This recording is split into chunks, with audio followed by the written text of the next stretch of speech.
What's poppin'? What's really good? Can't call it. Triple C. Yo. What's good, baby? Maintaining chilling, bro. Maintaining and chilling. Hey, yo, folks. We back another week. Listen. We got another hot one for you. Fire. My brother from another mother. Older than us. Triple OG. Was on the job before us. Big bro. Big bro put us on when we came on. Pause. He gave us those different type of jewels. Absolutely. Like, yo, this is how you really do it. This is how it gets done. You know what I mean? And I appreciate him so much with his guidance. He moved up the ranks, ladies and gentlemen. We got another white shirt in the building tonight. He went from sergeant, and now he's a lieutenant. He got gold on him. Gold on him. And I mean, when I mean dropping serious jewels, he's going to drop a serious bomb tonight on what it is to conduct yourself, what it is to be a man, what it is to wear the badge, and never lose yourself, because that's what it's about. All we do is surround ourselves with real ones. And it's another phenomenal episode. By the way, this is episode 56. 50 ECS. ECS. Nah. This is 50. Yo, you was on a streak. Yeah. How many, He was killing how it. many weeks? It was He might have been I was from on it like for a 20, minute. from 20 to 55, he was on it. Yeah. Yeah, so he son. was. So what's it? 50 ECS. It's not 56, bro.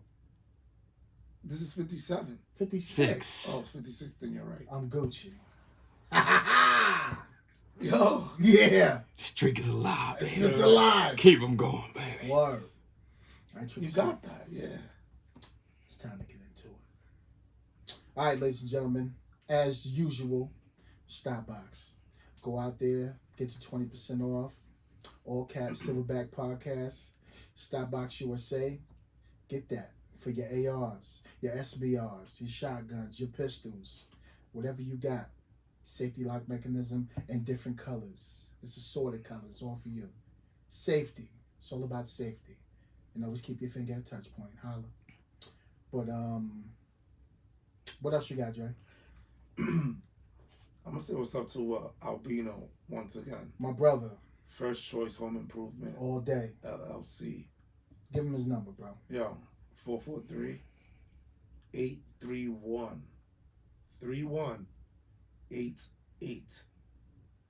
Let me tell you something. This guy came through.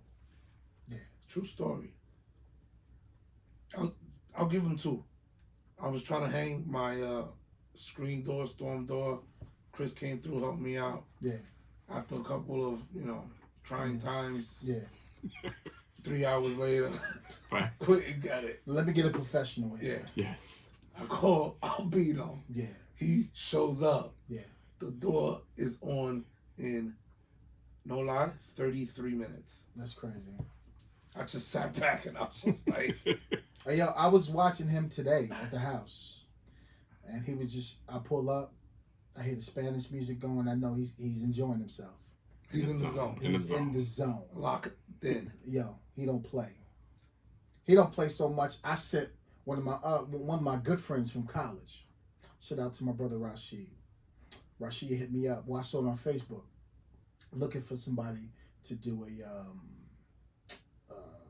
like a bar, in his basement. So I hit him up. I said, yo, I got somebody for you. And yo, Albino went to his house yesterday, met up with him. He said, yo, bro, I called him today. He said, yo, I had 4 other people, contractors. He said, after speaking with Albino, I told him I don't need your services no more. Because he said the way I wanted it, and Albino painted the picture of how it should be done, as to how I wanted it done, and how a vision of how each place he said he's gonna do the chimney this way, do the table that way, have it face this way. He said, yo, it was unbelievable. And he said, yo, I'm just waiting for him to give me the quote so we can get this thing going. That's how vital Albino is. I'm proud of you, bro. Yo, Albino, Word. shout out to you. You're a beast in your craft. He's an animal. Facts. He came through and did my floors in a day and a half. Mm. Wow. Not playing. I was like, wow. Yeah. I ask him what you want for lunch. Whatever you want, Poppy. Listen, yo, Listen, I pulled out the Rolodex of menus. Like, right? what What you want? It'll get here. It's your world. I go pick it up. Right. Word. But yeah, shout out to Albino. Appreciate you, bro. Keep doing what you're doing. And world, we here. Shout out to all my first responders. Everybody be safe. My brothers and sisters, take care of yourself. Watch your six. And be well. Stay blessed. And we about to get into this episode 56. So listen, with no further ado, we got our brother on that came in the building tonight. Listen, it was hard to get him because he's a busy man.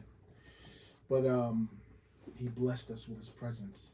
And it's going to be felt tonight. So please, everybody, open up your ears and listen, because we're about to make love. Yeah. Listen. Listen. Really listen. It's going to come at you real fast. Word. So with no further ado, our brother from another mother, Lieutenant Jason Bennett. Yo. Yo, what's going on, Kings? What's good, baby? Big H, Dre, Triple C, what's going on? Listen. You looking real strong, bro. Word.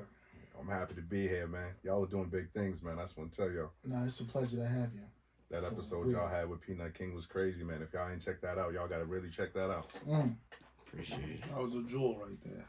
For real. So, we're not going to waste no time. Sir, boss, where you from? Born and raised. Please tell the world. I'm born and raised in Boston. Boston. Lennox Projects. Oh, Don't know about it. I never knew Lennox, it was from Boston. Lennox Projects in the 80s. Look it up if you don't know about it. That's where I'm from. I never knew that. I didn't know he was from Boston. That's dope. Yeah. From up top. Serious. So, yo, what was your childhood like? What was it like in Boston?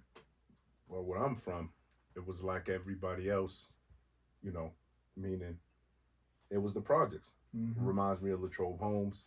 Mm. And, it was what you expect. Like, I remember coming home, being evicted, all your stuff thrown out all over the project, people grabbing your stuff, nowhere to live.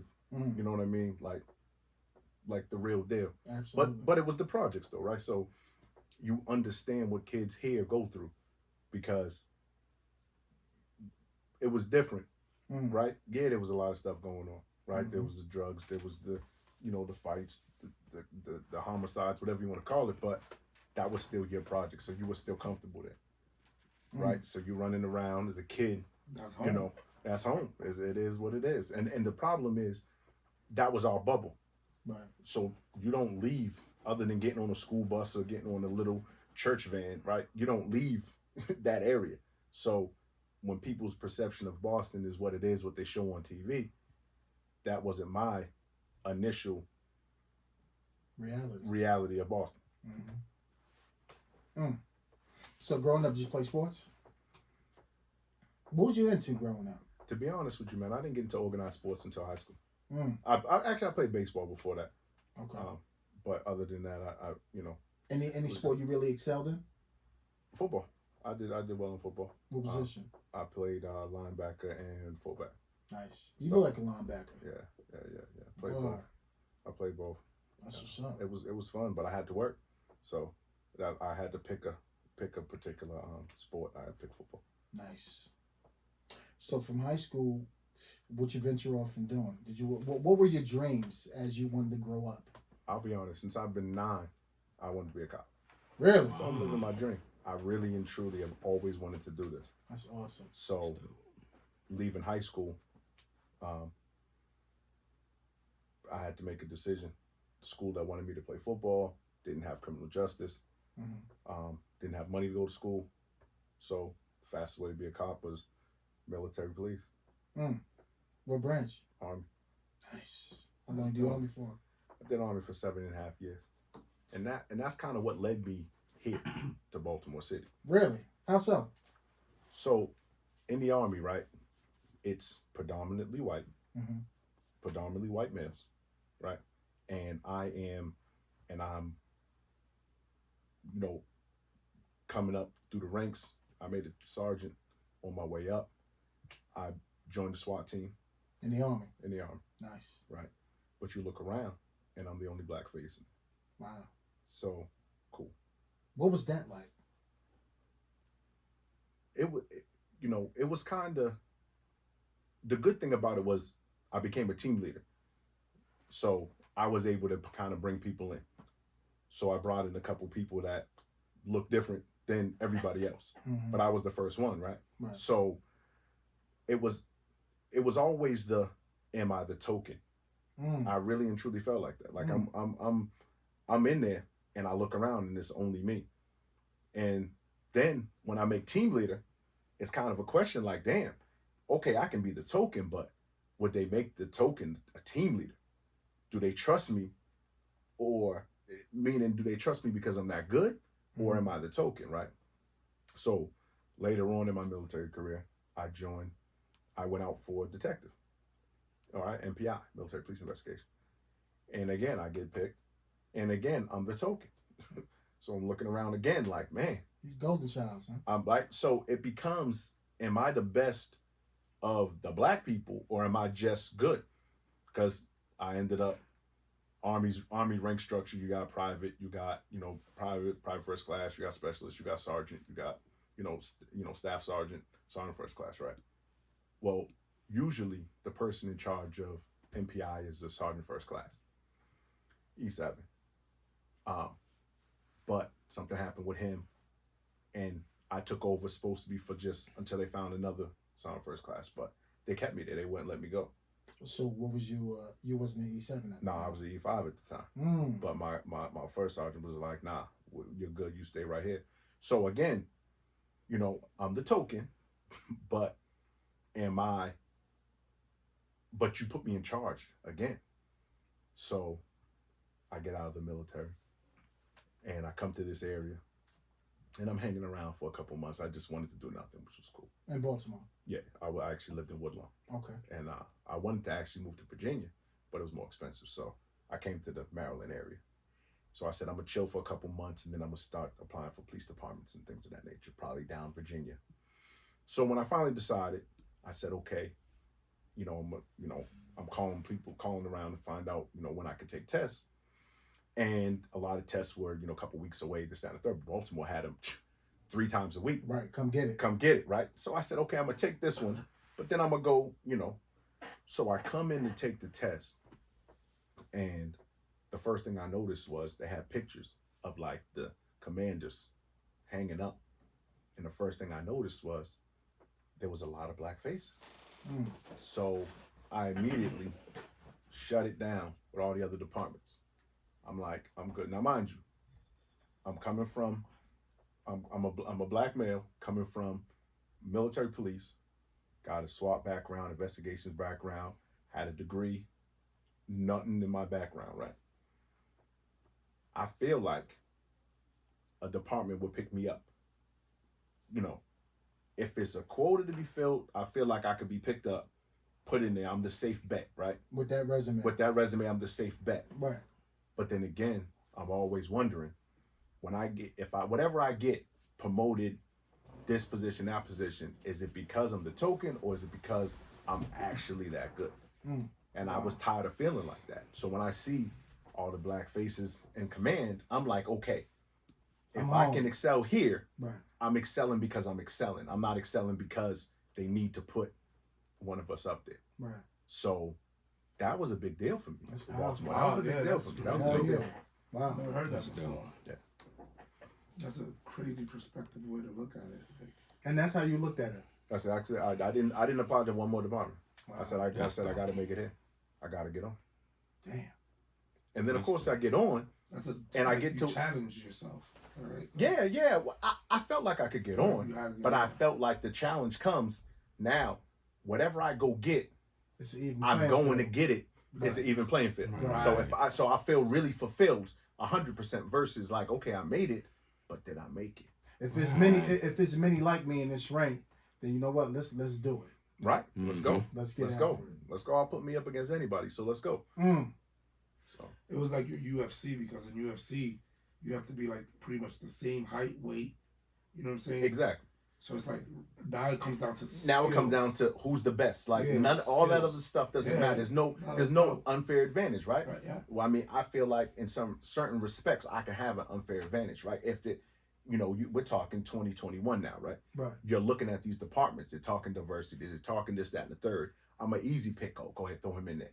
I'm a safe bet, and I don't want to be a safe bet. I want to be the best bet. Mm. So Yeah, well, you got to start off like that. Word. Oh. Yeah. That's bad. that's it. Man. That's fire. Damn. Yeah. Okay. All right. So how many years you got on now? 15, a little over 15. Wow.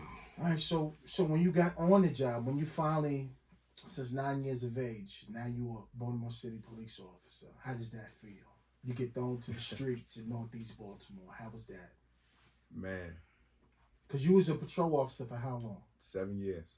So how was that experience So in you're- the Northeast? Your first district was the Northeast? First, this was Northeast. First and only district, bro. and I didn't really want to go anywhere. Like Mm. I wanted to learn Baltimore first and foremost, right? Because Baltimore is a different city, right? So 100%. I wanted to learn Baltimore before I decided to go here, there, get promoted, do all this other stuff. I said, look, I gotta understand Baltimore as best I can, right?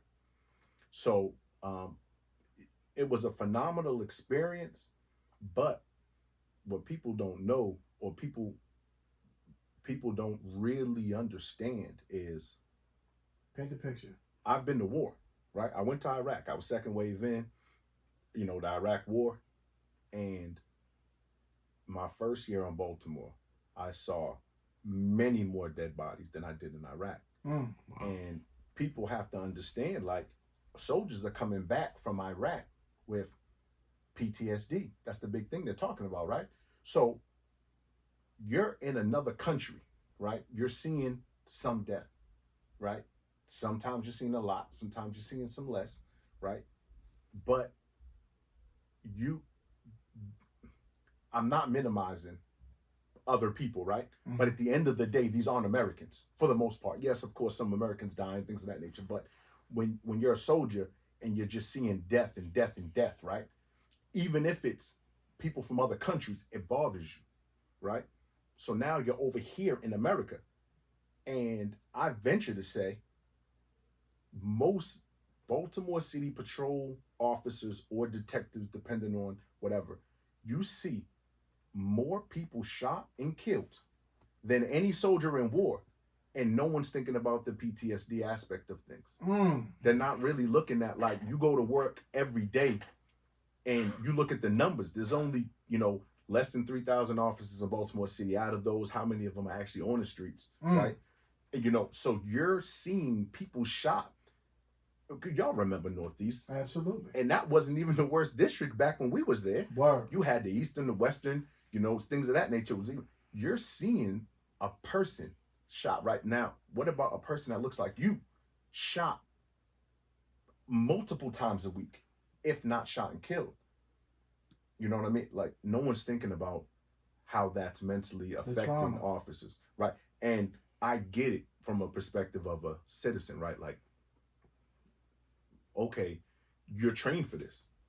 Or they think you're trained for this, right? Right. They think, for some reason, their perception is this is the job you signed up for, you're, things of that nature, but no one signs up to see that. Right. No one signs up to see They that. forget we're human. They forget that we're human. They feel like this is a job, and they want us to look at it like that. Right. But the problem is, then officers start looking at it like that, and then they start to look at people less than people, because you're trying to get through the day. You're trying to be able to go home. You're numb. You're numb. You become numb to it. That's a defense mechanism for you to get through the day. So then when you do all these other things to people, and they're like, well, you're treating them like they're not human. Well, if I look at them like they're human and I'm watching humans get killed every day, how's that going to affect me? Mm. So it just becomes like you have to really be in tune with mentally what you're seeing and understanding at what times does it bother you, and making sure you have these conversations, because it's only been recently when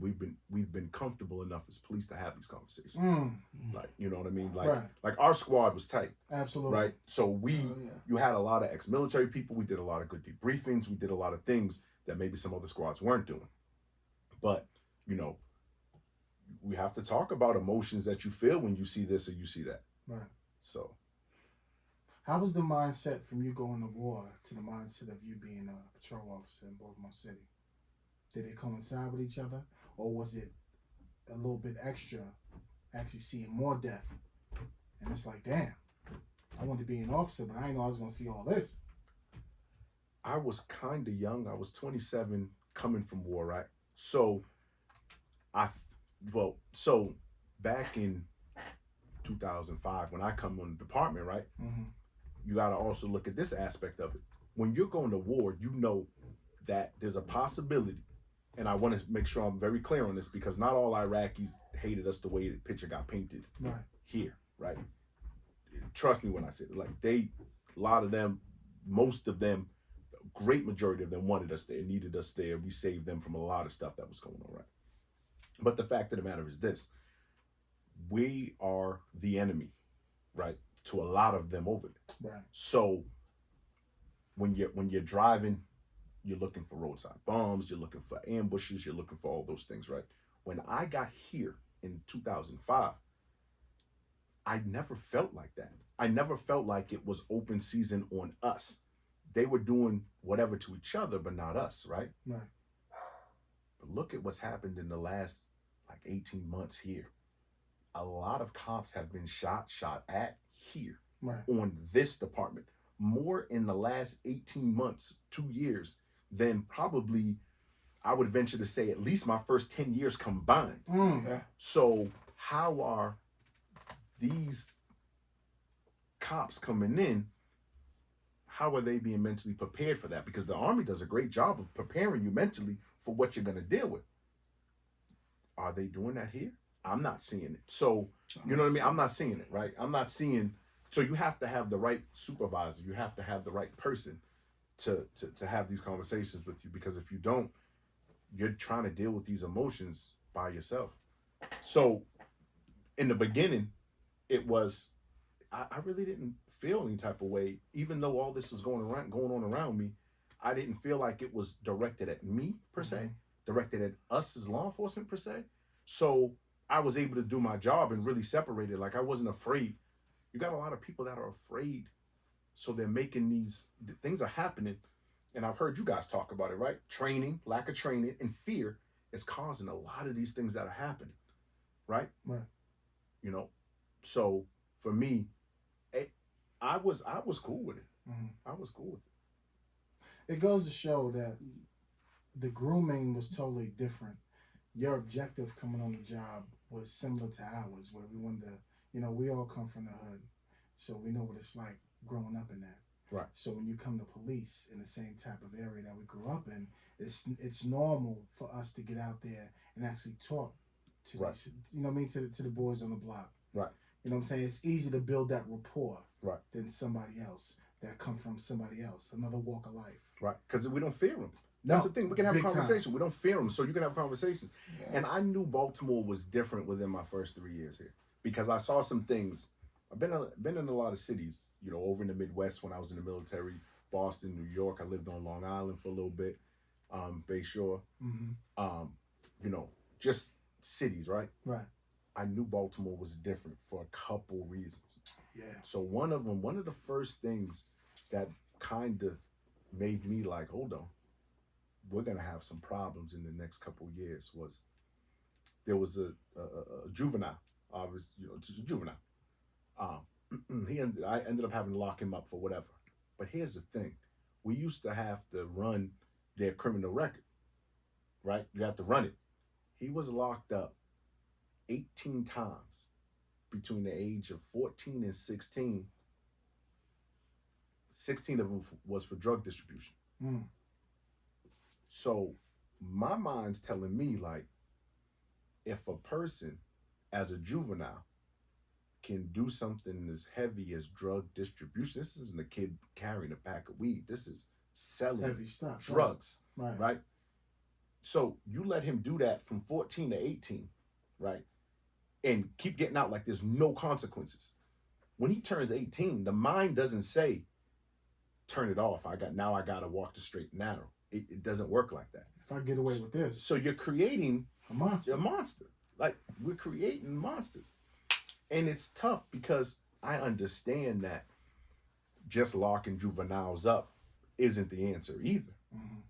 But what is the answer? Right. You gotta do something. You can't let this little mofo run around like a maniac.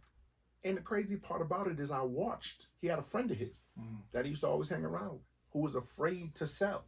He was like, I'm gonna get in trouble, go to jail, I'm gonna be locked up. He was really and truly afraid.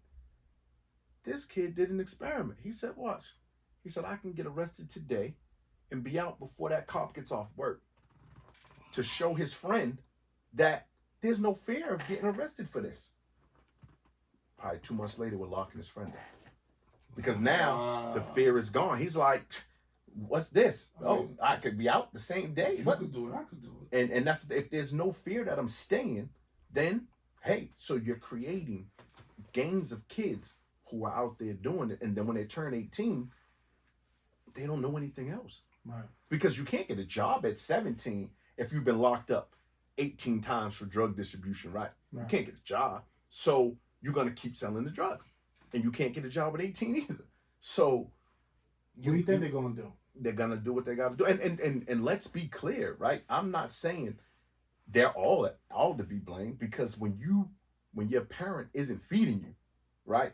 You know, you got those missed meal cramps and all that. You have to do what you have to do. So survival. So we can't just blame the kids, but we have to look at what we're creating, and you just look at where the money's going and where the focus is, and I just feel like it's too orchestrated, man. It's really orchestrated. That's powerful. Damn. I mean, it's our community, It is. right? It So is. look at our community. Look at people who look at our community from when you started. You had slavery, then slavery's over, but you got Jim Crow laws, right? Right?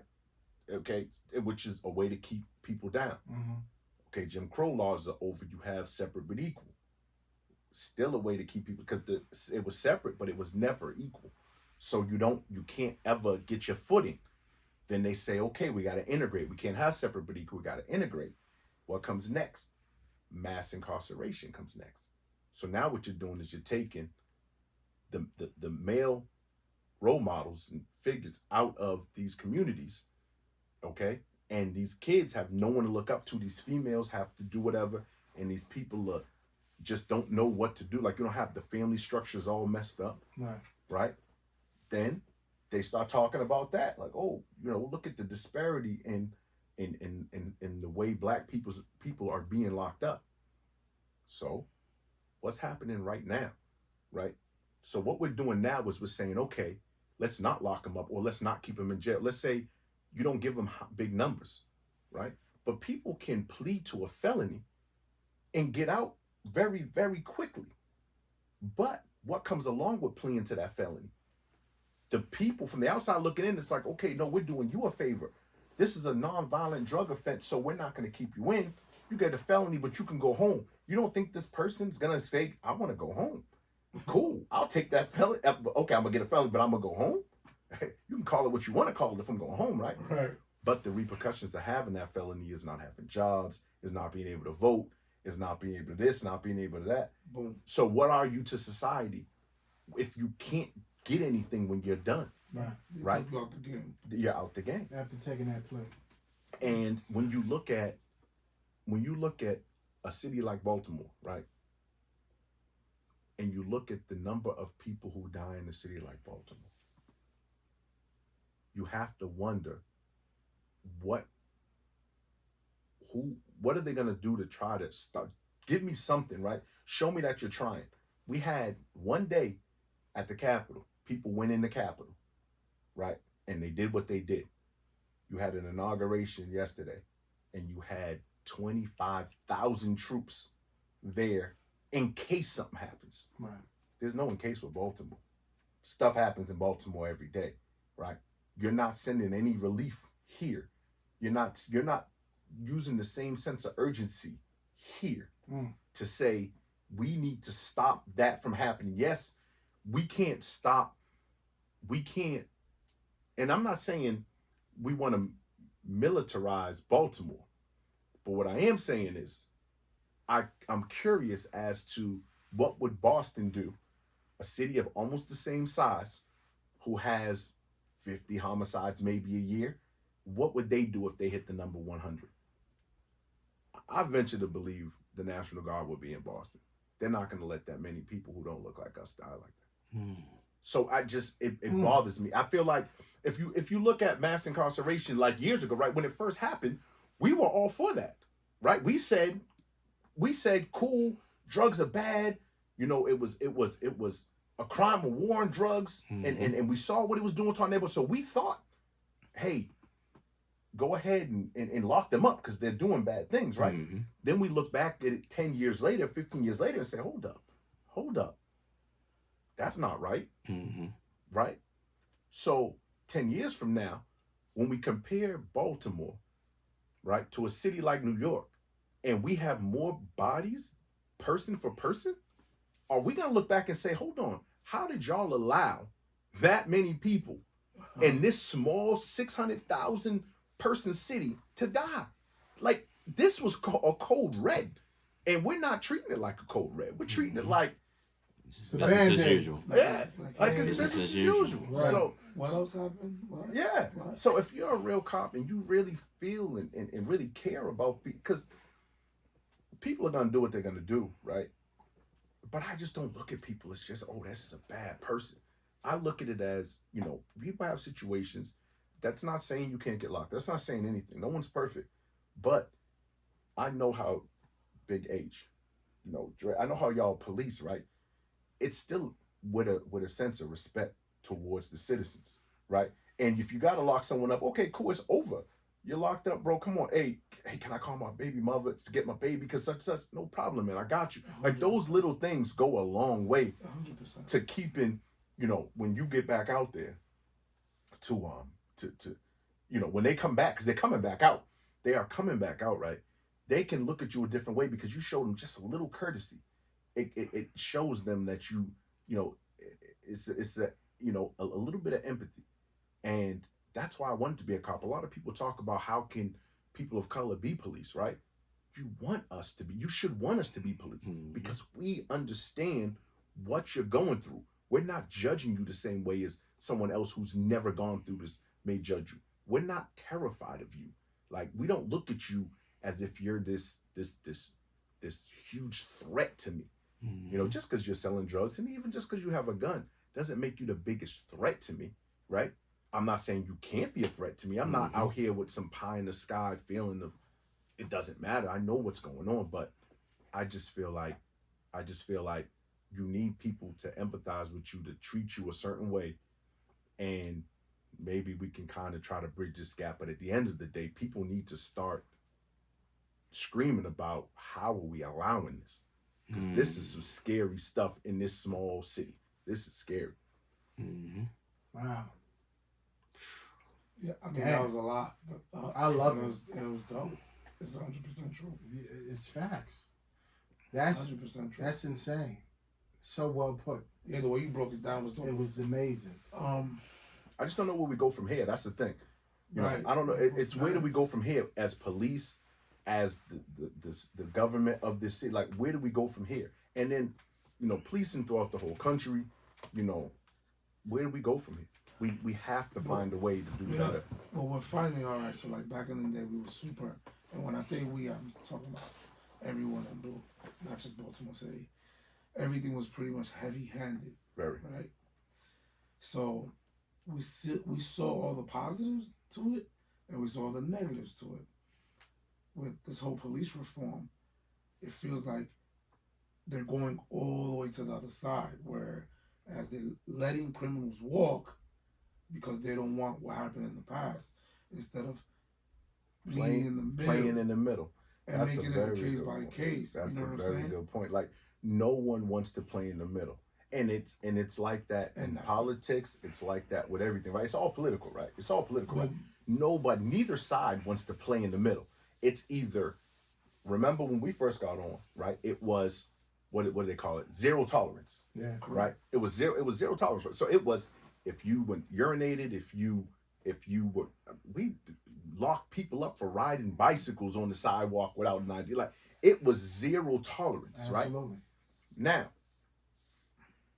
there was 100 and I remember one year, I think it was either 2011, 2005. I can't remember which one. I know what There you was about to say. 197 homicides Homicides. during zero tolerance policing, right? 100%. Okay, cool. It was, now, when you look at it from the perspective of, man, you're locking up all these black people for these very, very minor petty offenses, right? There's 197 homicides. Yeah. I'm not justifying it. Please understand it. I'm not trying to say that was okay. Now we go all the way to the right, right? And it's okay. It's okay to have 10 ounces. It's okay to have 10 ounces. All of these things are okay. 5 ounces, whatever. 5 ounces. All of these things are okay now. The pampering phase. Of Right. police. We go to that, right? Right. And in this same city, there's never been under 300 homicides since we've went here. Mhm. So we're talking Black Lives Matter, right? You do this type of policing, right? And there's 100+ less deaths in your city because people are terrified to walk around with guns because you're rolling up on them for anything they're doing, right? And they're terrified to carry guns, which means that when they get into a fight with this guy over something real minor, they're not pulling out a gun and shooting, right? So people are living, but you're breaking down society this way, right? By the zero tolerance policing. Mm-hmm. Okay, over here, you're doing what? What are we doing? Is society getting better? Well, he said pampering. Okay, we're pampering them, but are we getting better because of No, it? it's getting worse. I don't see society growing No. based off of saying, okay, we're not locking as many people up. Right. So you should be able to, there's no more excuses for you not to get jobs and things of that nature. The fact of the matter is, you can't police your way out of this problem, right? You can be an occupying force and lower the homicide rate. You can do that. Of course, people looking long term, like, okay, but long term, is that a good thing? No. And I don't disagree with that. But somewhere there's got to be something in the middle we can do to fix this, because what we've been trying It's not isn't working. working. It's not working. Either we're too heavy-handed or we're too light, and it's one way or another. Families are getting destroyed because Even more so now. Because where we at right now? 3-something? 320 something? well, you mean for last year? For last year. Yeah. I think we ended up at like 338 or something. Yeah, 330, something like that. 330 something. We ended up last year. That's 330. that's crazy. Yeah. For It's ridiculous. for a city of 600,000. Right. How about that? To go back to what you were saying, I'm listening to a jail call, and I found out in jail, if on Wednesday you want to order Domino's or like your favorite Chinese food, right? If you put that order in on a Wednesday, on Sunday they will deliver the takeout to your jail cell. Are you serious? That blew my mind. So that's why they say jail is like It's nothing. it's man. nothing now. That's what they say when you arrest somebody, right, for like a shooting, right? Oh, great. I put down the shooting, right? The dude is like, yo, I could do that on my head. Because one, you're not staying in long, and two, you get dominoes, and you get. I think they're doing a thing now where you can FaceTime at you. I know that for Oh, a yeah, fact. yeah. You can FaceTime your family and everything. But That's- could you imagine? You get this guy for a shooting. Right. You got video, evidence, gun. Everything. You think, yo, this guy's gonna go to jail for 25 years. And you put it forward. They lock him up. WATF does an amazing team. They find everybody everywhere. Please don't run from them. yeah, Those that's dudes, nice. they know what They'll they're come doing. get you. Yeah, that's They fine. find your shooter, boom, and then you go to debrief the guy that you know that did the shooting, right? Based on all the evidence that you collected. He says, I'm not saying nothing because I can do this on my head. You know what that does to you? You just gave this investigation 8 months of your life. Things with the wife, the fact. No, I gotta go to work. You know what I'm saying? Because it's a puzzle that you gotta put together, Right. and then you finally get the guy, and because of the way the jail reform and all this stuff is going on, he tells you to your face, your 8 months that you spent doing all that means nothing because whatever number they throw at me, I'm gonna come back out. But let me say something to that, though. Let me say something to that. What you said is correct, right? That's Everything crazy. you said is correct. But I remember having a conversation with a guy on the street. Locked him up.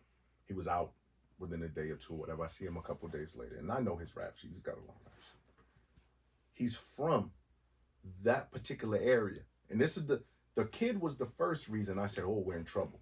Here's the next reason why I said we're in trouble. So he's from that area in Northeast, grew up there his whole life, selling drugs right there where he grew up. So I said to him, like, "Hey, man, question. Why are you selling this stuff right here? You know everybody here. So you're inevitably selling to someone you know's mother, aunt, a family member, cousin, something. You're connected in this area.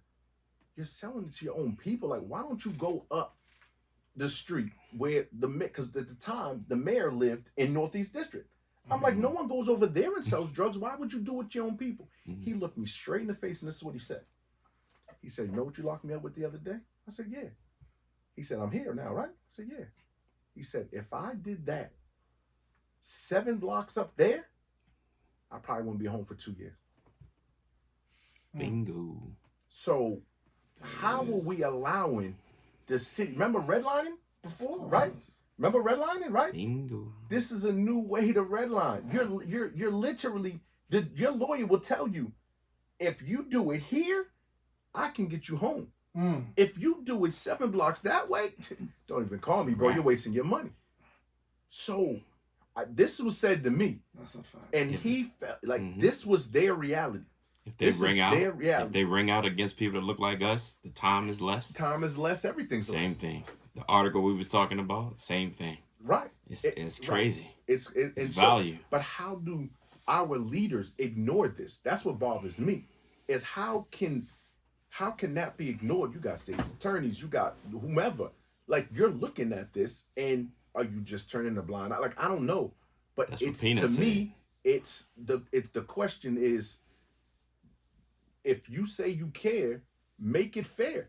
Give everyone a fair shot. It's got to be one way or the other. Either I can sell it to anybody, or I can sell it to nobody. But make it fair, right? And if you don't make it fair, what happens is, like the article in the Baltimore Sun, right? I don't know if it's true. I don't know if it's true. But the implications are very scary implications. Facts. We have a consent decree going on in here now where there's supposed to be oversight of this city by the federal government. And this article comes out saying, they're implying, I don't know if it's true, but they're saying that if you are a citizen of color in this city and you make a complaint, you are less likely for that complaint to be sustained than if you're a white person in the same city. If you're a black officer in this city and you get a complaint against you, it's more likely that that complaint's going to be sustained than if you're a white officer. Men lie, women lie, numbers don't. So someone just show the numbers. The numbers are going to be what they are. And address it, right? Right. Address it. You say, okay, police are doing this wrong. They spend all this money on body-worn cameras, right? That's a whole lot of money that could have gone to maybe. I mean, when it comes to, hey, where's the rec centers for kids? Oh, we have no money for that. But then it comes time for body-worn cameras, and they find a whole lot of money, because if anyone understands how much data that is and how much data costs, right? A lot of citizens don't understand that. But it's not the body-worn cameras; it's the storage of the data that costs a ridiculous amount of money. You have money or you had money for rec centers, right? This happened. They say you got to get it, and it's here. Versus when we was screaming for rec centers, oh, we have no money for that. Right. You know, I'm not saying we shouldn't have body-worn cameras. I like body-worn cameras personally because it protects me. If I have to do something to somebody, I want you to know why I did what I did.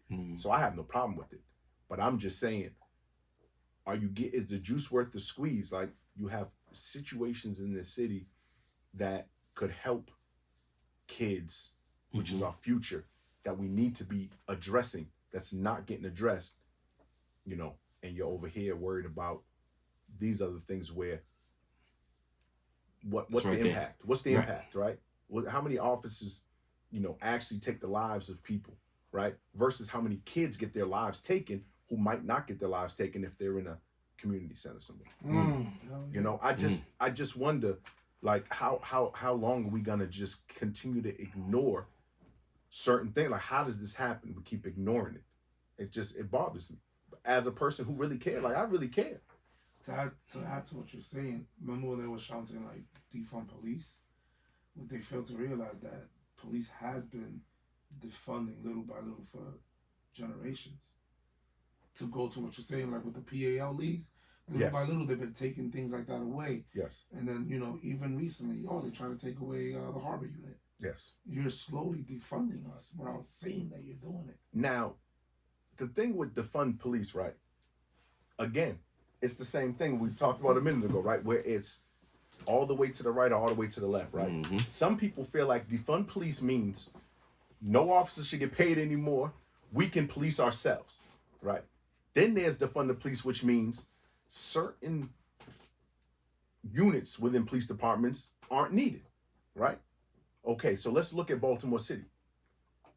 We had a unit, and this is my personal opinion, right? This is my personal opinion.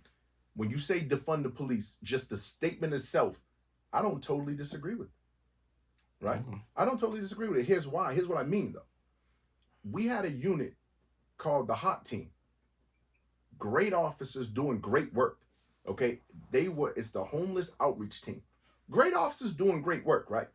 They're paid to go out and track homeless people and find out and make sure they get shelters when it's cold and when it's too hot and things of that nature, and track them and things of that nature. They're doing great work.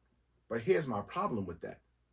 The money officers get paid, right, to go out and track homeless people. You got maybe a 10-person unit getting paid anywhere from, $60,000 or $70,000 up to $90,000, $100,000 to track homeless people. What about the young man or woman who just graduated college for social work that could get paid $30,000 from the city to do the same thing? You could double or triple that and get the same work out of it. So does the police department need to really be tracking homeless people? Is that really our job? That's what I'm saying. That's not criminal. That's not criminal. It's not something. So if you say, I'm going to take those funds and give it over here I get that. and do that, Okay. I have no problem with By that. all means, Okay, I absolutely. understand. We have a harbor unit, right? But we have a harbor here. We need police In the harbor. in the harbor. Right. You're gonna take They need away some go fast boats. You're gonna take away a harbor. They actually have saved. Yeah. We Yeah, have so video of them saving people's lives. Right. A week, Yeah, a I week saw after that. they disbanded the harbor. Yeah. Yeah. Yeah. Just recently in the southern. South Baltimore, yeah. jumped Absolutely. into, they said I would have never jumped on that. It's 18, 12 people up in Hey, regular officers. but we also have a mounted unit. Francis Scott Key. Like, do we get a lot of work out of a mounted unit in this What's city? your opinion? I'm just saying. You know how much it costs to feed a horse? Like, No, I get it, but they are needed. When it comes to riot control or crowd control, crowd control. Yeah, they stop a it lot of stuff. it They works. really do. The horses work. You know And that. you know what is dope about it? It's a psychological factor too. Like if you're on the ground and you see a horse coming at you or whatever for crowd control, I feel you. it's a deterrent. I feel you to a certain extent. And 10 years ago, there was a very big deterrent. I'm not saying there wouldn't be a deterrent tomorrow, but I'm saying in this climate of policing, you got a horse running at somebody. If something happens, what's gonna happen? Liability. The liability of that, and the first time it happens and it goes left, Right. what's that unit? You just crushed my dream. You know what I'm saying? you want the horseback unit? Look, Let him live, LT. Let him live. we're just I at a agree. different. That's a great point. We're just at a different part of Right. policing right now, Yeah, right? Where it's not needed. It's not. Right. It's not. Right. It's It's not effective essential because right now. right. It's not as effective. We have a whole mobile field force. Like that's a whole unit we have to deal with crowd control. Absolutely. Like that's their job. Yeah. So if you have that, That's why a do you point. still need this? And then again, it's That's a point. how often do you use them? Right. Because of everything that's going on, they got more use as of recently because of all of the protests we had based on a lot of things going on. Right. But let's take the protests out of it, right? The daily protests we were having here, right? Mhm. So prior to that, how often were we using them? But we're feeding multiple. How much it costs to feed a horse? Absolutely. And then medication and keep the horse healthy and training them and just the daily maintenance. Just the daily maintenance on the horses. And I think it's like 6 of them too. Right? Yeah, it's like 6 to 8. I don't know. And so doing that, right, is the juice worth the squeeze? That's all I'm saying. No, it's perfect sense. Well, you saying. can utilize those bodies to actually and that do money, mobile field force. And that money. As towards getting patrol officers that not used to forming a skirmish line, or you know what I mean, they're not used to doing that. Right. You know what I'm saying? And you can, right. And then the money you say you can buy cars and stuff for the money you're paying for this horse. Right. You know, more technology. More technology, better technology. When we're talking about, we don't even have e-ticks in every car. Right. You know, we don't even have that yet. We're so far behind in the Stone Age and things of that nature. Well and said. you got horses? Why are we still doing horses? You know what's crazy? And I think about those amazing patrol officers out there. It's like they're doing like today's work with yesterday's technology. 100%. And they always find a way to get it done. And they get it done. So shout out to everybody wearing their uniform. I'm out here again, man. And I'm in the Every streets. city, because every city has its own problems. But right. Here at home. Right. And it's almost like the cities that need the technology to better take care of the citizens don't have it. Right. And the counties where they don't have the car volume, they can take care of everything in their car and be done. Top notch. Right? But in the city where you go call to call, where it would be beneficial if you're doing traffic to have e-ticks to where you can knock it out and be prepared and ready to patrol and make citizens feel safe. You handwriting tickets. Right. If you got to write 7 tickets, that's 30, 45 minutes. When a county officer can do that in 5 minutes. 5 minutes or less. And that gives them that 30 minutes more to be out there where the citizens need them patrolling. Because you can't ignore traffic violations and things to patrol, right? So you got to do what you got to do. Right. So where's the balance? So we just have to do better, man. We have to want better and we have to do better. And we have to educate each other. We have to move up in rank. I've got 2 great officers sitting next to me. Phenomenal. A lot of wealth of knowledge, right? The type of mentality that the citizens want because they understand that, right? Not by any means that they didn't lock people up or do any of those things, right? But there's still a way to police and a way to do things, right? And, it's training, right? You have to look at the training we get or lack thereof, whatever you want to call it. Like, there's a lot of things that can be done differently over time. And hopefully we get there. But the only way for us to get there is have the right people, move up and get in that position to try to make these changes. And, a lot of people really knock the citizens' input on police. But I don't to a certain extent, right? I don't. I think citizens should have they should be in the conversation, but it needs to be a conversation. And that's what I feel like we're lacking, right? You have these citizens who they give them the ability to come in and put their input in, and they take that input as gospel, but it's not through conversation. So it's not through me saying, okay, you feel that way. Well, this is why we do that.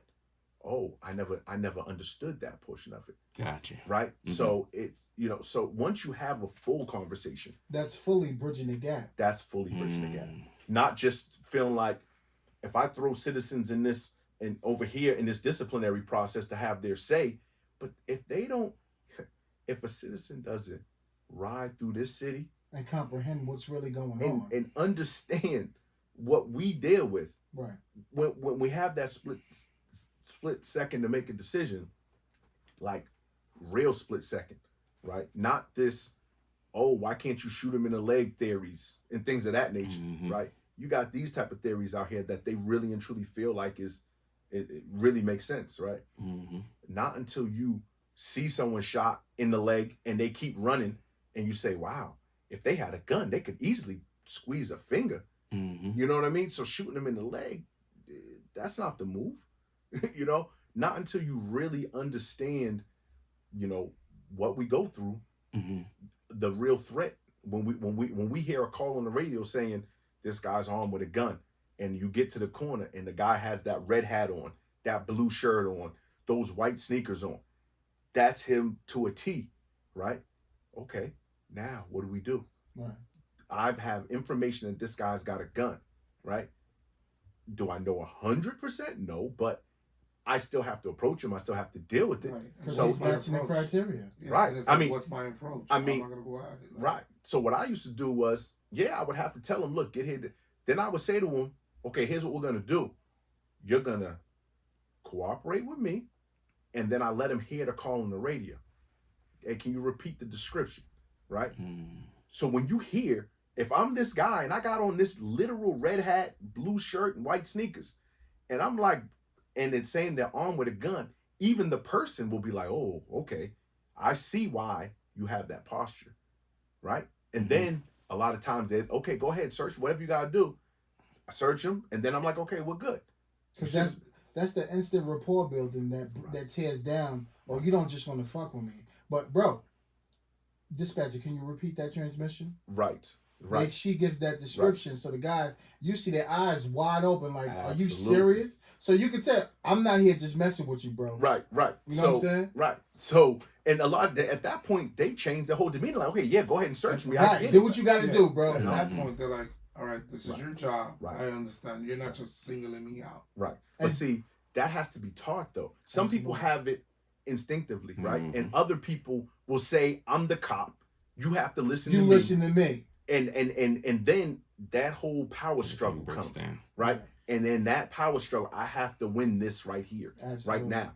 And sometimes it's not about winning because there could be two losers. Absolutely. Right? There can be two losers, right? You don't want to be one of the two In losers. this world, Right. yes, 100%. Right. You can win that little battle, but lose the war because you do the wrong thing to this person, and someone looks at it as you did the wrong thing to this person. You could lose everything. Everything. And then you That's got, a and then you got that, great point. but then you got that same call where you get there, the gentleman matches the same description, and then he shows all characteristics of an armed person, and the fight is on. Right. And you Yeah. do what you have to do, but it's still an ugly outcome, Right. and they were scarred for doing that. Right. So it's there's no win in this shit Exactly. It's feeling like a lot of lose. Yeah, I was gonna say. And I think because you're doing what's right, but it's still wrong to the public. Right. But they don't understand of having that conversation. They don't understand the mindset an officer has to put himself in when you respond to an armed person call, and you have a subject meeting that very same description, and now he's on 10, and you approach him, and he's showing everything, He's with it. and he's with the shits, like he's willing to go in the blaze of glory. Well, remember, okay, but let's take it back to what we spoke about, right? Mhm. We've gotten to a point in this city, at least, with the consent decree, or The with pampered phase. or with the national, right, where we say, okay, we'll let you out and give you a felony charge and let you out because you had this ridiculous amount of drugs, right? Right. But the judge can look at you in the face and say, you're back in 15 20. years, 20 years, right? Right. If I see you again, you're not coming home. It's curtain. So now if you have this gun on top of what you're backing, Mm-hmm. you can't just give up, because if you just give up, I'm not going home, I'm not coming home. right? So there's a small window you have from the time you make contact with this person to try to dissect this whole situation. Instantaneously. It's It's crazy. right, and all these things have to run through your mind very quick. You have to assess it. You have to look for those characteristics. You have to approach him. You have to watch his hands. You have to, you know what I mean? Like anything can go left. He can just be annoyed with it and go reach in his pocket to grab his ID because he's just annoyed when he's being bothered, right? But you don't know what he's reaching for, Exactly. right? So it's a lot of training of the public along with police and meet in the middle, right?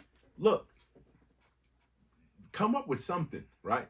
If an officer is straight up harassing someone, I got no problem with you with whatever they got to do to this person. I don't condone just harassing people for no reason. I don't condone that, right? Yeah. However, if you're gonna say, "Hey, officer, you can be charged for the perception that you're harassing this man," okay, cool.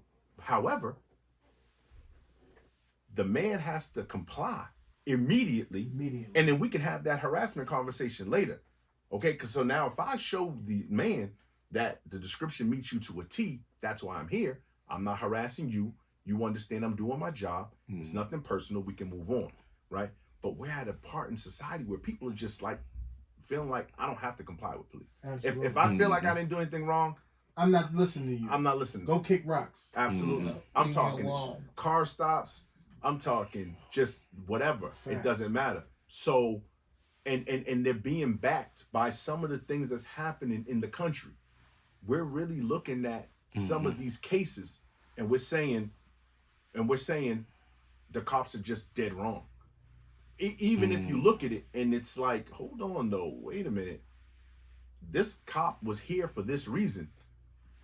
And they prove why they're here. Right. It's still not good enough. Right. Still not good enough. Because the biggest thing in anything you do, let's say you get a call for this, it's all about the hands.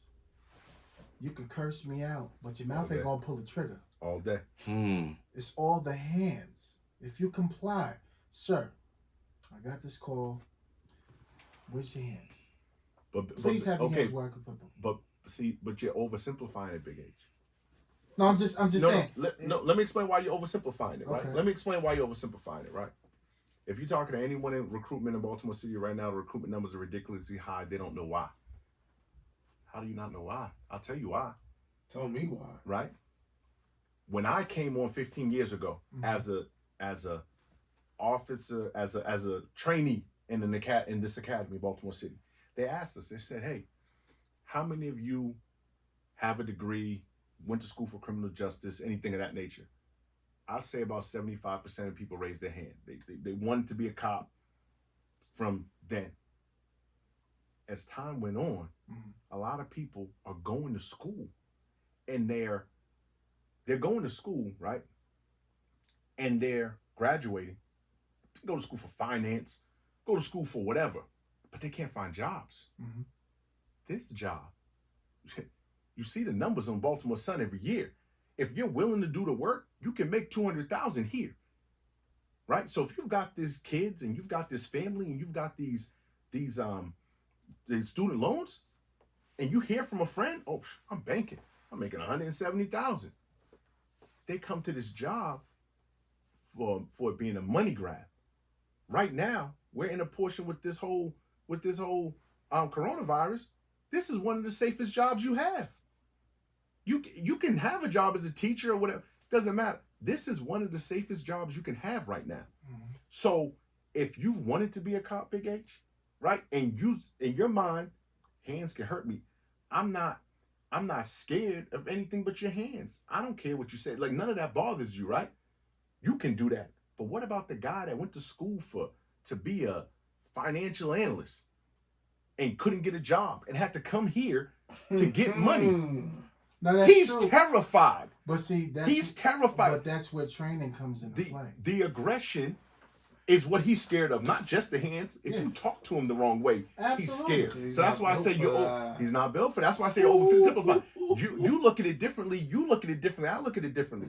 But let's look at it from the perspective of the financial analyst who's half your size and who's here to get this money, and I don't want to die. He want to deal with somebody that says, "Shut the fuck up and get the fuck out of my face." No, that's aggression. That's you know that. That's aggression. They're scared of that, man. Because to them, they just see the numbers like, wait a minute, I get benefits. What? They put that uniform on and then they hit a block and they're like, what? I got a police what? What?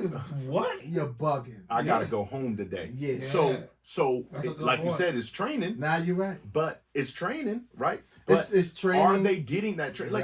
Like what are we getting in the academy? Like, we don't box in the academy. Some of these people never been punched in the mouth before. And that's what I tried to implement. It wasn't. Can you teach that though? It wasn't happening. Because you was there before me. It wasn't. It wasn't gonna happen. It's not. And nowadays the academies they got the academy running out of a school now. It's like school. Yeah. Now the academy's like school. Like, it's like a college, right? But you're coming out here, and you're coming out in this city, Real right? Life. And a lot of people come from out of state. They don't know what they're getting into coming here. Yeah. Real and life. They're trying to deal with that. And after a college environment, come on, man. You come into real Can you- life. It's can real you- life. You can't come from a dorm to 25th and have a meeting. Nah. That ain't gonna happen, bro. Word, Pen it, bitch. That ain't pen gonna it happen. off, baby. Come on. Pen That it ain't gonna off. happen. Stop After it. that, Stop come it. on. On Cherry Hill. But can you teach that into somebody though? And what I mean is, Well, because what I'm saying is, like, for example, perfect example, in the military, like you said, you came from Boston, but you came from a hood environment. You had people that came from Butt Tussle, Oklahoma, somewhere. You came, but all Army is taught, because my pop's Army, they taught y'all all the same. Let me answer that Y'all all question. speak the same. Y'all all, and when y'all go to combat, So he's a let me- combat vet. Y'all all speak the same language. So the answer to that question is yes. Of course it is. Right. It's yes. Okay. Yes, you can. Right. So that's a great point you made. Right. I am 19 when I go in the Army. Right. Mm-hmm. If I went in after September 11th at the same age, within a year or so, I'm going to war. Mm-hmm. Right.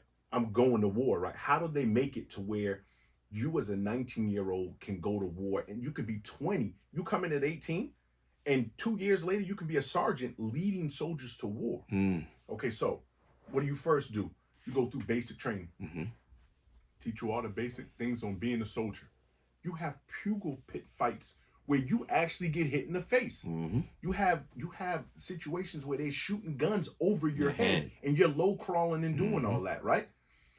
Okay, so they're teaching you, they're putting you as close to the real deal as they Mhm. can to let you know I can do this, right? Mhm. They did sleep deprivation where we was up Mm-hmm.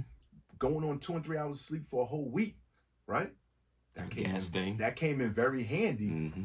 when I'm in Iraq and everyone gets sick. I'm on guard duty and everybody's sick and I can't go in the building because I don't know what they're sick with.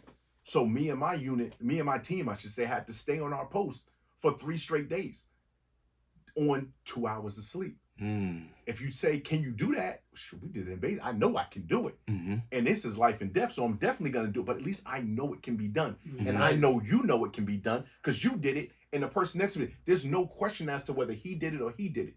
But when you come here, you don't know if he's ever been punched in the mouth, if he's ever been hit in the head with a pugil and lived, right? So when things go down, I know how he's going to react, or I have a better idea of how he's going to react. Mm. But when you're here and there's nothing to be a sergeant in the Army, right? I went to school called PLDC, Pre-Leadership Development Course, Mm-hmm. for a whole month, right? For a month, I Mhm. went to learn how to be a leader, Mm-hmm. to lead people in those environments, right? And think about what we talked about before. War happens once every blue moon. I went to war once in my whole 7 years in the Army, right? I'm not going to call this war every day, but you're seeing things that happen in war in this city every Mhm. day. Make no mistake about it. Mm-hmm. Yet the sergeant's course for me was a week long of hardly anything. As far as teaching me to be a leader, I'm not saying they're not trying to change things and make things Right. better, but I'm telling you what I went through. Right. I'm a lieutenant now. I've never gone to leadership school for a lieutenant. Before you can be a lieutenant in the Army, you have to go to school for 3 months. Or well, not even a lieutenant. I'm sorry, for the next rank above Mhm. sergeant. Correct. You know, staff sergeant. You have to Mhm. go to school for 3 months for that. Away where they teach you for 3 months. I'm the next rank up from sergeant here. I ain't even been nowhere yet. I was told on Thursday you're a lieutenant, and Sunday I'm a lieutenant in charge of a whole district in the city. You know, So can it be taught? Yes, but you have to be willing to teach it. Right. it's willing to be taught, and it's willing to give yourself to the community that you're going to be policing. It's okay to have uncomfortable conversations with people that you don't know. Mm-hmm. You got to become embedded in the place that you're about to police. It's okay to go to the hood. Listen, I'm not from here. They'll respect that. They'll respect you saying, yeah, I live 2 hours from here. I've never Mhm. been here before. They smell it all. They see you. They know you're not from there. Mm-hmm. What better way than to bridge that gap? Listen, I'm new here. Of Mhm. course, you never saw me before, but listen, I got a police here. So let me show you who I am, so you get a better understanding of who I am, and knowing you're gonna see me a lot because this is my area. This is my sector. This is where I got to patrol. Mm-hmm. That's how you bridge a gap. Having uncomfortable conversations. Yeah, in Baltimore City or any hood, they're gonna be like, man, get the fuck out of here. But the ones that stick around and you have that conversation with, they relate that message to him. Yo, he a good dude. He just here to do his job, bro. Right. You know what I'm saying? But that's what I love about y'all. Like without y'all even knowing that y'all, because y'all say it all the time. Like in the government, that's what it's conflict resolution. Everything is going to be some type of conflict, but you have to figure out how to, whether being an analyst or being anything, you have to figure out how to engage. Like y'all said, when y'all got out y'all patrol cars, yo, how y'all doing? My name is so and so forth, blah blah blah. Listen, when we here, yo, y'all gotta take that somewhere else. I get what y'all saying. No, but we gonna be here and we not riding around in the car, we walking around. That's conflict resolution. It's conflict management. Right then and there, you're meeting it head on. You're not running away from it. You're not doing anything else. So that's what I'm saying. Like those skills that y'all have needs to be more than like, if people are listening, needs to be more than just a class, because it has to be interactive. Because when I'm having these conversations, when I was on base, with the Army folks, with the Marine folks, with the Navy folks, Navy speaks just alike. Marine speaks just alike. Army speaks just alike. And I'm like, why can't that be translated into our officers that deal with it every day? And the biggest thing that everybody's been saying is training. They train that in. My pops talks just like he talks. And my pops ain't been in since the 60s. Yep. Been to Vietnam, come back, he talks just like he talked. It's ingrained in him. How do y'all look at people differently? Because that's what we were trained to do. But you got to remember though, we've become a microwave society. Okay, so we need that quick fix, right? Right. So everything they try to shorten it and make it as fast as possible, right? So when I go to school, when I'm in the Army, right, and I go to, basic training 8 weeks, and I got X amount of weeks for to be an MP, right? I got all that time, and it's away from so think about it. If I go to basic training for 8 weeks, but it's 24/7, I live there. Do I get more training than the 8 hours a day, Monday through Friday here? Absolutely. Right. Then I go to my next thing, right? And my next phase, which is the MP school, right? Again, it's 24/7 away from my family, right? I get that every day of the week, 7 days a week. There's no breaks. It's every day. You live and breathe. Right. Here, again, it's 8 months or something like that of 9 to 5, Monday through Friday. That's it, and you're done. Okay. Then you go out there, and what you're saying is great in theory, but we barely have enough cops, right? And here's the thing, Northeast District, these guys there with me, you're talking about 20 calls in the hole. You're going call to call to call. You don't have time to build those relationships. It's very hard to do. Right. To build, to say, forget those 10 calls, I'm gonna walk around here just to talk to somebody. That's not a real reality. I mean, we made it happen as best we can. Some days it was lulls and we would do this and that, but if you look at it from a whole, it's very, very difficult to build those. So you need to change the model. It needs to be, these are my patrol guys who have 15 years on, 10 years on, whatever have you. These are my new guys. You're just walking foot in these places. I don't care if there's 40 calls in the hole. They're just calls. Someone got their car broken into? Okay. Someone, you know what I mean? Okay. They're just calls. If you're a young officer and you're walking foot in these areas, talking to these people long enough, that fear starts to go down. Yeah. And then once that fear goes down, those excessive force numbers go down. Yeah. Because just because I use excessive force, or use force, I shouldn't say excessive, just because I use force and it's justified, that doesn't necessarily mean I have to use it. Okay. And that's what people don't get. That's what officers sometimes don't get. They stand on the justification of why they did it. He didn't show me his hands fast enough, so I did this. Okay, you could, I guess, and you can be justified by it. Yes, you asked for his hands, he didn't show it to you, whatever, but would I have done that? Would he have done that? Would he have done? So then why would he not, I not, and him not, but you did? And let's figure that out. I mean, every officer's threat level is different, which is great because that's paramount. Everybody's not going to be like us.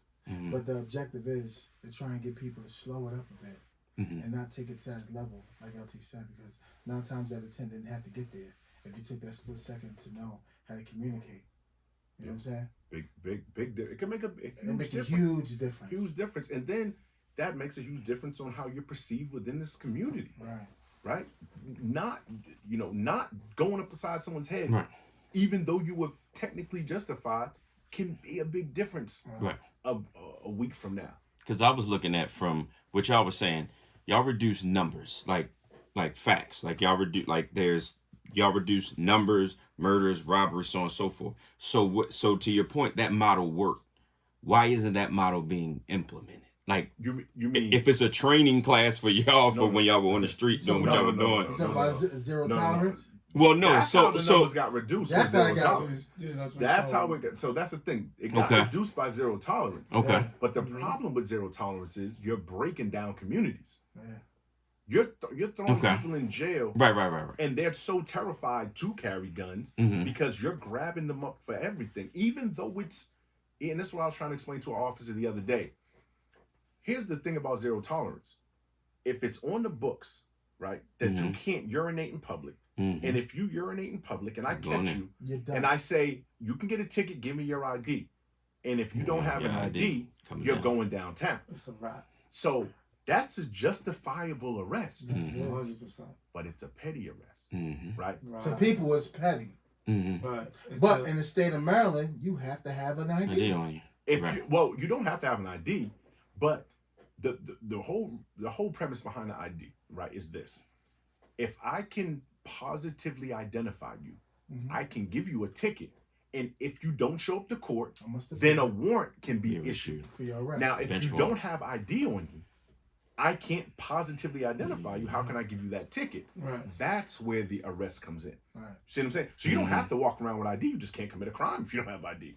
You don't have to have ID. You just can't commit a crime. But if you're gonna commit a crime Right. and you don't have ID, that gives me the justification Correct. to To arrest lock you. your Right. ass up. And Right. we use that every day, all day. Right. We burnt them up with that. Yeah. So again, though, Yeah, I was a homicides- commissioner. Homicides Yeah. were under 200 even at times. Yeah. Under 200. Like 04, 05 ish. If we get under 300, everyone's gonna be happy. Blockbuster. People are gonna act like they won a prize and they should keep their job. Right. 300 people. Yeah. So you're telling me 280 people can die in the city of 600,000, the same number as New York with 20 million, Mm. and we're happy? Right. Come on, man. Yeah. Where's the priority? Come Right. on, man. Right? Told you. Dope. Told you. Dope.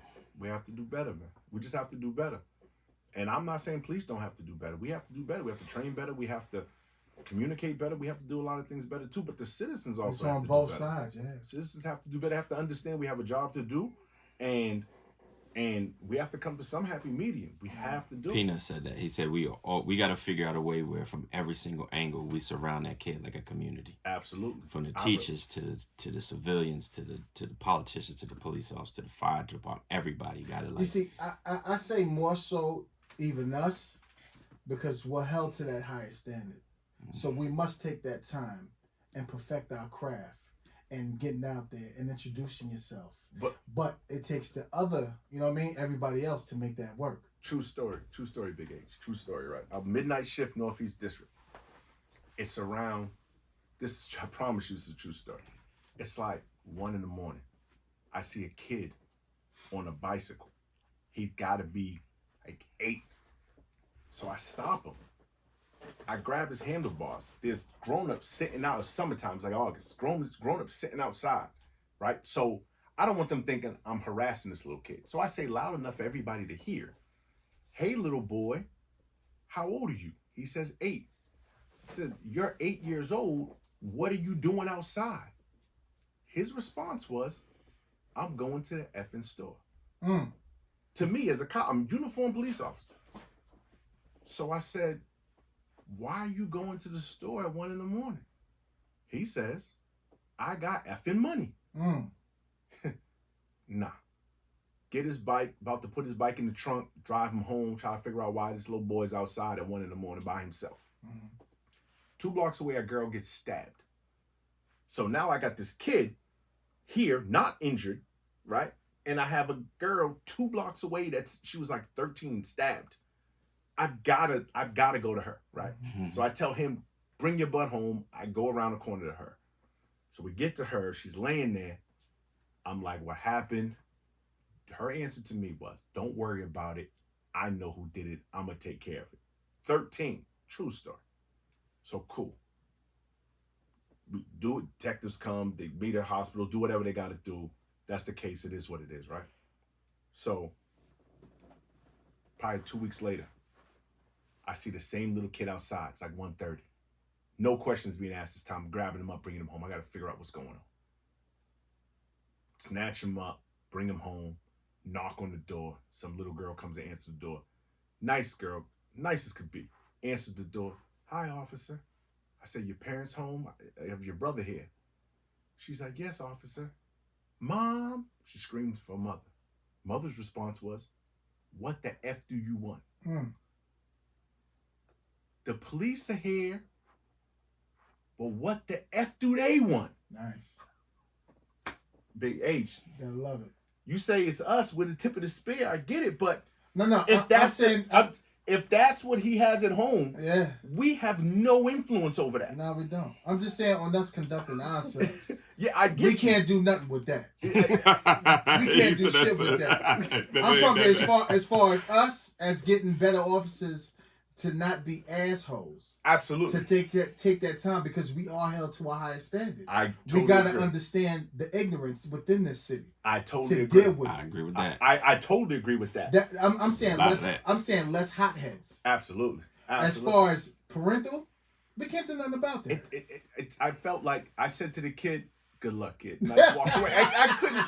I'm not interacting. What you gonna do with that? I can't interact with your mom if that's. Nah. Come on, man. If she Bro. cursed out your younger sister, what you gonna do with me? What you gotta do to Come on, me? man. Bro, the first time my nephew and them was talking, and I'm from South, I swear to God, I'm from South Baltimore, and somebody was like, "Fuck it is, dummy." I'm like,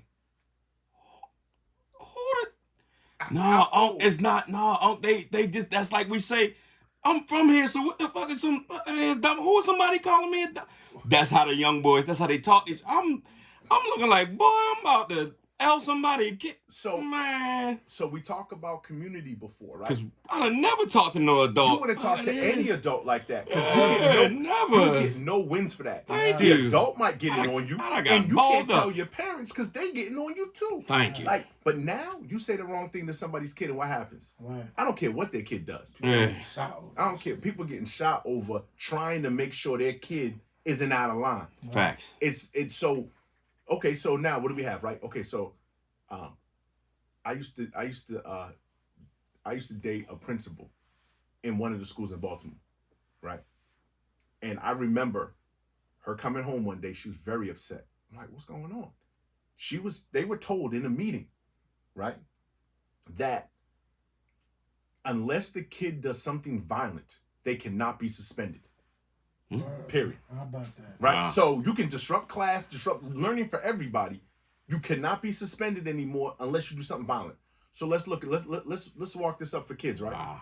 Parents, no discipline for their kids, right? Parents are not disciplining their kids. Neighbors can't discipline the kids. Right. Schools can't discipline kids. Don't touch them. We've taken church out of school. Kids don't go to church anymore. Word. Facts. There's no morals Word. there. Yeah. And if the police lock you up, you're getting out the same day. You know how many parents got so upset at me because I locked their kid up and I call them like, you have to come get your kid. They're saying, no, my kid is horrible. Y'all need to keep him. Y'all need Keep 'em. you know, y'all need to do something with him. And then what do we have to say next? If you don't come to get him, you're getting locked up. You got 8 hours to come for get him. child abandonment. Absolutely. Once they get the juvenile bookings, you got 8 hours to come get them. So if you can't get discipline from your parents, and how about this one? If the parents do discipline them too hard, they're going to jail. They're going to jail. Like if the parents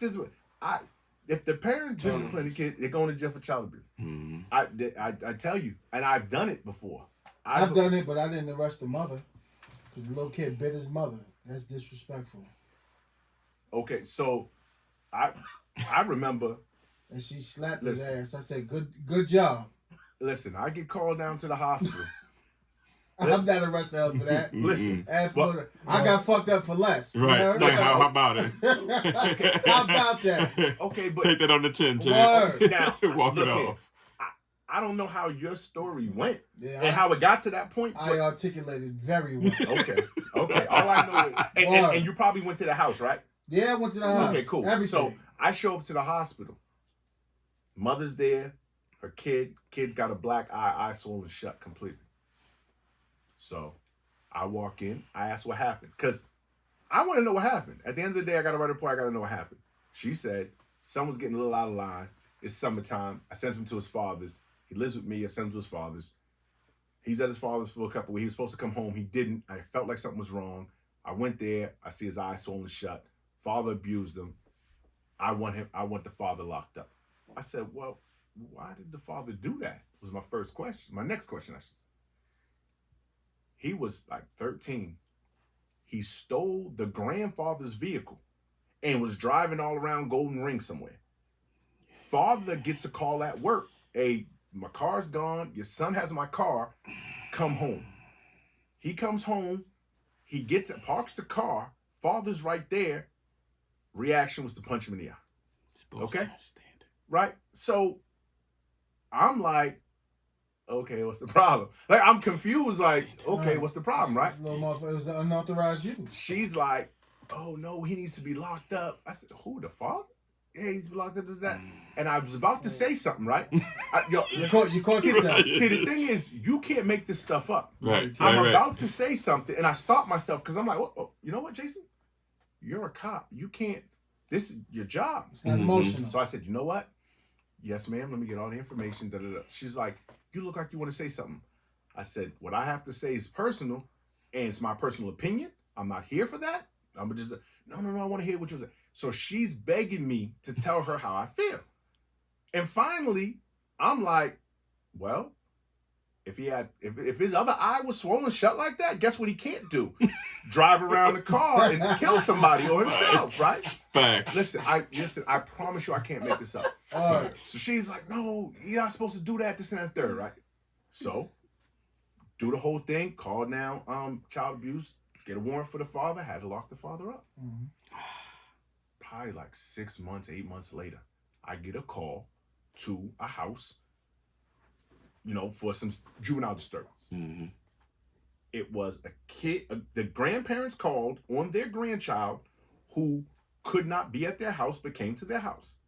I show up, I see a lady sitting in the car bawling. I'm like, I thought it was grandparents. I'm confused. I'm like, what's going on? I didn't recognize her. She gets out the car, she comes up to me, and look, you can believe in God, you don't. This isn't that kind of show. I'm just saying that someone works in mysterious ways, because I'm the officer that shows up to this, right? Mm-hmm. She sees me, she starts crying harder. I'm like, what's going on? Do I have to call a medic? What's going on? She's like, you don't remember me, do you? I'm like, no. She explains to me that I'm the cop that was there, X, Y, and Z. Mm-hmm.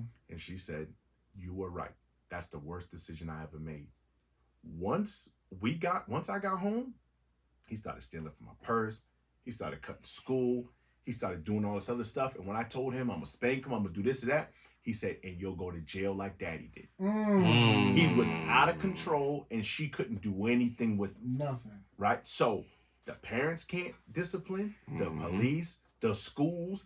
These kids are running around the city reckless. And then they turn 18, and we think they're going to turn 18 and realize, okay, I'm an adult now, I have to stop this. Right, like the fun is over. That's not reality. Yo, real talk, real quick story. As a commissioner, I let a dude go for the same thing. He came home, and his 13 or 14-year-old daughter had a dude in the house.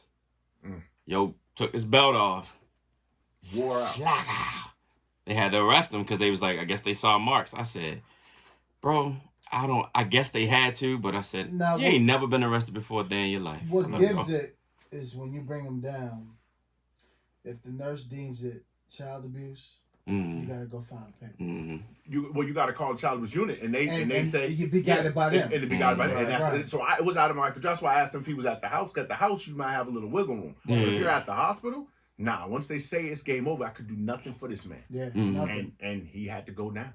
And that kid, worse for it. She said he never used to get in No. that much trouble. Like he did little stuff and was kind of getting in, Right. and didn't let the, because if she would have said with the father and said you're right, his whole attitude would have been like nothing I could do. The guy said the female officer was amazing. She didn't want to do it, but like you said, everything was in. And Powers by that that time, be, yeah, bro. when I read that, I was like, Yeah, nah, man, you going home, man. Like, I'd have did the same thing. yeah, Like, that's a good sorry. thing for. 'cause Yeah. see, I don't- and we never know what happens on the back end. Yeah. But what I do know with that case is she got a restraining order against the grandparents and the father, and that's why the grandparents called because they didn't want to go to jail like the son. So they're like, this kid came to my door, he can't be here. Y'all need to come get him. Nice. Yeah, yeah. So, how you feel being a lieutenant? Oh man, I've been wanting to do this for a while. Being a lieutenant, you really and truly have influence Right. over a lot of people, right? So I think it's easy for you because from what you've been through and being in the street, knowing what that's like and how to treat your subordinates, to becoming a sergeant, knowing what that's like. I think being a lieutenant has groomed you to. It'd be easy for you to keep moving up. I don't think lieutenant was a hard thing for you because I think you were just destined to be a leader nah, because you know how phenomenal. to treat people. It's phenomenal. It's phenomenal. I'm having a great experience in the Eastern District right now. Mm-hmm. Great shift, great sergeants, great officers. Man, I'm having. This is what I'm doing this for. Mm. Like right here, right now. Like being able to try to groom careers. And if you have a good lieutenant who supports you, you can do a lot within the department, and you can do a lot within a community. Mm. Like, it's phenomenal experience. It's great. It's great. Tied to what he's saying, for me, in some ways, well, in a lot of ways, you know how to encourage. Because remember when you were number one on the sergeant's test, Yeah.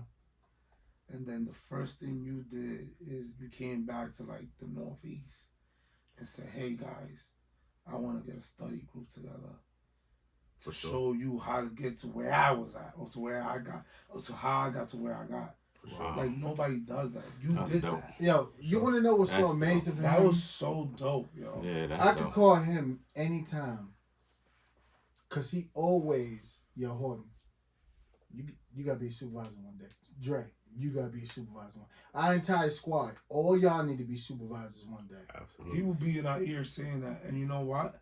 That's what made us so dope. We Right. all supervise like each other, but ourselves. I mean, he understands where I'm at now Mm-hmm. and why I want to get the experience where I'm at now, cause it's vital. Mm-hmm.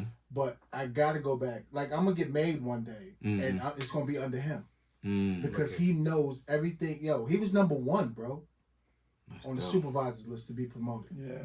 That's dope. But he took that knowledge and forced us like, yo, every Tuesdays and Thursdays. We're gonna meet up. He could have been home. Right. wasn't He on could have been with his, overtime. family, working Yeah. It overtime. wasn't on Yeah. overtime, and how many sergeants got promoted out of your system? Or Man, a lot. a lot. One of my That's favorites, my dope. man Gauze. A lot. Gauze. Yeah. Gauze. Gauze, yeah. Close to Oh, home. Great dude. Yeah. A phenomenal Lewis person. got promoted. Lewis. Great dude. A lot. Yeah. I can't even remember. Yeah, a lot That's of dope. people, man. Robles. Robles. Yeah. Yeah, for sure. Like number Sure. one on the That's list. Like, he dope. came back and For sure. He like, scooped everybody up. Yeah. Yo, come on. Come to my study session. yeah. He put the food on the table like, yo, this is what it is. This is how we do it. Sometimes I feel like I like it more than y'all. Like I enjoy the hunger. They show me so much hunger, and I feed off that energy, right? Mm. Because to me,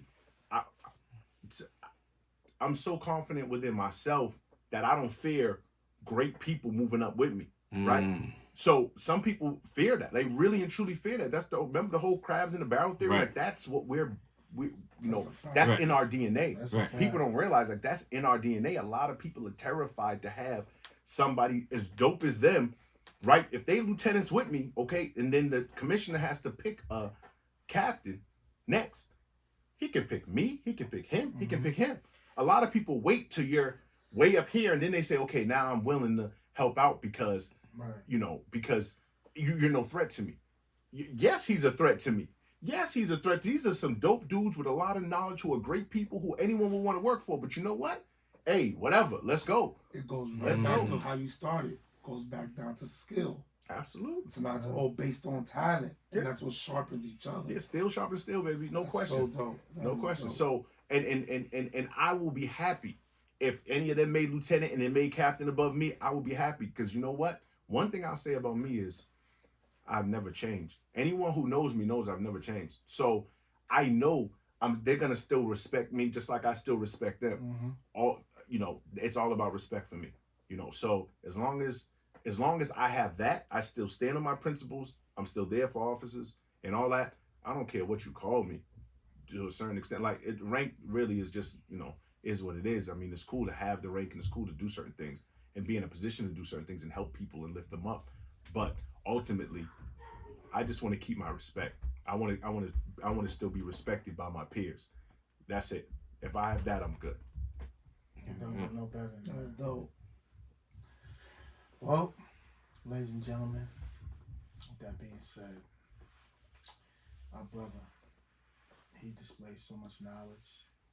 And this is only the beginning. We got to get him back on here. Definitely got to come He's back. a Definitely gotta come monster. back. When I mean monster, the first time I took the sergeant exam, it was under him. I passed everything.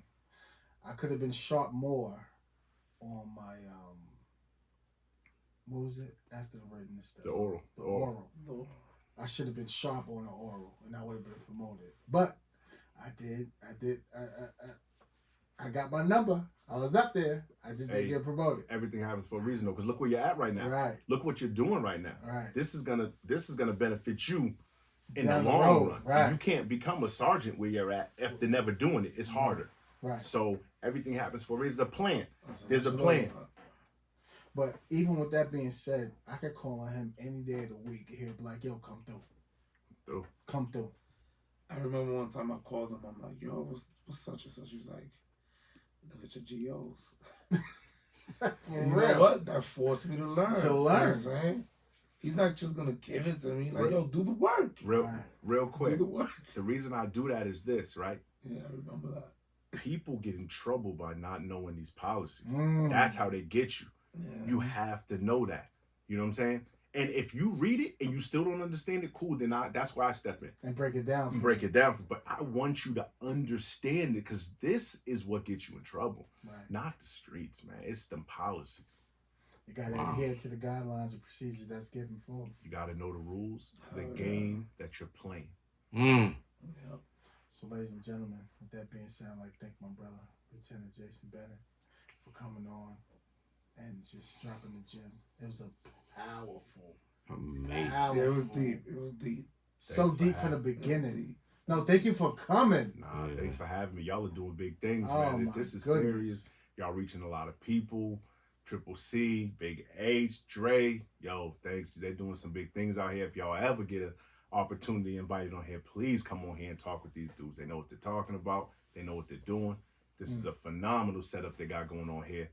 This is going to be here to stay. So That's I'll it. be back. Wow. LT, Wow. any shout outs you want to give out? You know what? I got to give a shout out to the Vanguard Justice Society. Nice. Have to give a shout out to the Vanguard. Absolutely. They made me who I am. A lot of great leaders there. And I hope we get more people to follow, come be a part of it Absolutely. because they are really and if any law enforcement don't know about this, the Noble National Black Law Enforcement Mhm. Officers, Yes. okay? Powerful. Very, very great group. Yes.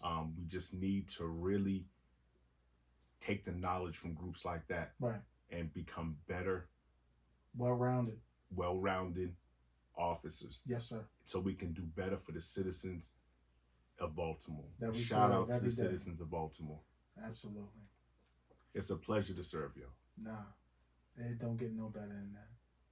Ladies and gentlemen, we love you. We appreciate you. This is episode 56, Silverback Chronicles Podcast. Don't forget that website, www.silverbackchronicles.com. Get your merchandise, your hats, t-shirts, hoodies. And listen, we here to stay. It don't get no realer than what it gets tonight. And we like to bring on people that's a reflection of us because we come from that hard work ethic and nothing but real. There's nothing bogus about what we do. But everybody be safe. Enjoy your weekend. Dre, what you got? Peace and love. Triple C, what you got? Same thing. All right, everybody. All right, Kings. Y'all be good. Appreciate you. Everybody, we'll see you next week. Be safe. Love y'all. Peace.